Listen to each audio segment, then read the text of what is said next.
Marilah kita misalkan seorang Kristen lain yang memiliki masalah dengan nafsu seksual dan kemarahan. Namun, orang Kristen ini percaya pada kasih karunia. Jadi, saat ia bangun, ia memberitahukan Tuhan, Tuhan, aku bahkan tidak akan berusaha hari ini. Aku tahu bahwa aku tidak dapat mengatasi ini sendiri. Tuhan, aku bersandar kepadamu. Engkaulah yang menjalani kehidupan berkemenangan untukku. Aku tidak dapat mengatasi nafsu seksual dengan kekuatanku sendiri. Aku tidak dapat mengasihi rekan kerja itu dengan kekuatanku sendiri. Mataku sedang memandangmu, meskipun aku tidak mampu. Aku tahu bahwa Engkau mampu. Terima kasih atas kasih karuniamu Tuhan. Aku akan tetap tenang. Kemudian, ia meninggalkan rumahnya menuju tempat kerjanya. Sementara ia sedang mengemudi, ia melihat sebuah papan iklan yang sangat besar yang memperlihatkan seorang wanita dengan bikini. Dan saat ia merasa tergoda untuk berzina dalam hati, ia berkata, terima kasih Bapa. Aku adalah kebenaran Tuhan di dalam Kristus. Aku tahu bahwa Engkau ada bersamaku di sini. Aku belum kehilangan hadirat-Mu. Bahkan saat aku gagal, Engkau besertaku. Terima kasih atas kasih karuniamu. Godaan datang dan godaan pergi. Ia tetap tenang. Ia tidak menghentikan kendaraannya di pinggir jalan dan meratap, oh Tuhan, mengapa ini terjadi lagi? Ampunilah aku ya Tuhan. Karena ia tahu bahwa semakin sering ia mengakui dosanya dan memusatkan perhatian pada kelemahannya, semakin buruk jadinya. Apakah Anda mengetahui apa yang orang-orang yang percaya pada pengakuan dosa-dosa mereka supaya diampuni biasanya lakukan? Sering mereka berkata pada diri mereka sendiri, aku akan menyimpan pengakuan-pengakuanku untuk nanti malam. Sementara itu, karena aku sudah terlanjur bersalah karena berzina dalam hati, biarlah aku menonton film cabul dan membaca majalah porno ini. Aku akan menumpuk dosa-dosa ini dan mengakui semuanya sebelum tidur. Anda lihat, orang-orang yang hidup dengan rasa bersalah dan terhukum ditakdirkan untuk mengulangi dosa-dosa mereka. Mereka mengira bahwa karena persekutuan dengan Tuhan sudah putus, mereka lebih baik melanjutkan saja dan bersenang-senang dalam nafsu mereka sebelum mereka mendamaikan mereka sendiri dengan Tuhan. Sebaliknya, orang-orang percaya yang hidup di bawah kasih karunia tahu bahwa mereka selalu benar dan bahwa persekutuan dengan Tuhan tidak pernah putus. Bahkan saat mereka gagal, mereka tahu bahwa Yesus masih bersama mereka. Mereka tahu bahwa kebenaran adalah suatu anugerah dan bahwa Roh Kudus hadir untuk menegur mereka tentang kebenaran mereka dalam Kristus. Semakin besar mereka percaya bahwa mereka memang benar, semakin sering mereka mengalami kemenangan sejati atas dosa. Sahabatku,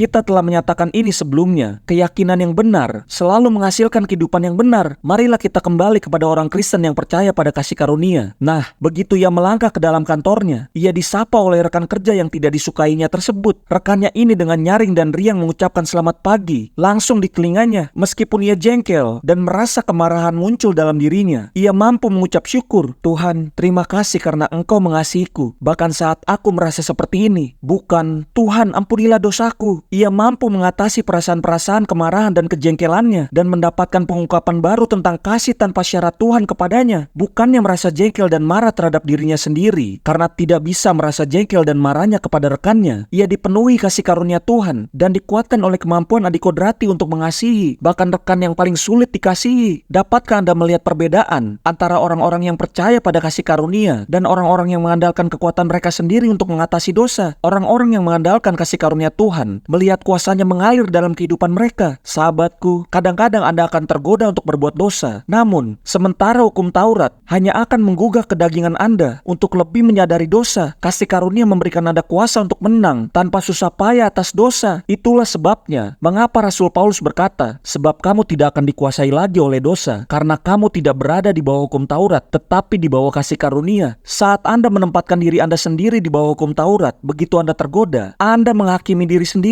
dan dalam keadaan merasa bersalah dan tertuduh, kemungkinan besar Anda akan menyerah pada godaan dan dosa itu. Tetapi saat Anda menempatkan diri Anda sendiri di bawah kasih karunia saat Anda tergoda, Anda menerima dosis baru kasih karunia dan pengampunannya. Anda melihat diri Anda sendiri benar dan ini memberikan Anda kuasa untuk mengatasi godaan. Sadarilah kebenaran dan jangan berbuat dosa lagi. Jika Anda percaya bahwa diri Anda memang benar, bahkan saat Anda berbuat dosa, pemikiran-pemikiran dan tindakan-tindakan Anda akan sesuai dengan kepercayaan Anda. Sebaliknya, orang-orang percaya yang tidak mengetahui bahwa mereka memang benar, bahkan saat mereka berbuat dosa, akan tetap ada dalam siklus dosa itu.